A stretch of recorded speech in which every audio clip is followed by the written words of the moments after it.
Hello everyone, Soumi's কিচেনে স্বাগত সবাইকে। আজকে দেখো দারুণ স্বাদের একটা রেসিপি তোমাদের জন্য নিয়ে আসলাম। ব্রকলি, এটা খুবই ভালো লাগে, শরীরের জন্য ভীষণ উপকারী। এটা অনেক রকম রোগ সেরে যায়। তা দেখো কিভাবে বানাই আমি, তোমরা একটু দেখো। এখানে দেখো ব্রকলির ছুরির সাহায্যে কেটে নিলাম ফুলগুলো, আর এটা পুরোটা ফেলে দিতে হবে। এটাই কোনো গুণ নেই, খালি জাস্ট ফুলটা লাগবে।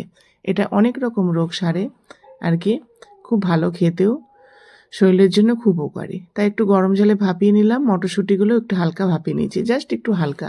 তারপরে জিরে ফোড়ন দিলাম, শুকনো লঙ্কা ফোড়ন দিয়ে আদা কুচি, রসুন কুচি আর পেঁয়াজ কুচি দিয়ে বেশ একটু লাল লাল ফ্রাই করে তারপরে একটু গাজর দিয়ে দিয়েছি ছোটো ছোটো করে, আলুও কেটে দিয়েছি। তোমরা চাইলে আলু স্কিপ করতে পারো, না চাইলে। তা এখানে টমেটো কুচি, লঙ্কা কুচি, কাঁচা লঙ্কা দিয়ে দিলাম, আর তারপরে ব্রকলিগুলোও দিয়ে দিলাম সব।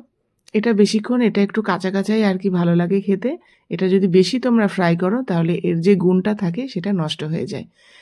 এটা এভাবেই খেতে হবে, এটা তাহলে বেশি উপকারী এটাই। তা দেখো জিরের গুঁড়ো, ধনের গুঁড়ো দিয়ে একটু কালারের জন্য হালকা একটু লাল লঙ্কার গুঁড়ো দিয়ে দিলাম, আর সামান্য একটু জল দিয়ে দিলাম, স্বাদ মতো লবণ দিয়ে বেশ দেখো রেডি হয়ে গেল আমার ব্রকলির রেসিপি। দেখো ভালো লাগলে লাইক করো, শেয়ার করো, কমেন্ট করো, আর চ্যানেলটা ফলো করে দিও। আর ইউটিউব থেকে যারা দেখছো তারা চ্যানেলটা সাবস্ক্রাইব করে দিও।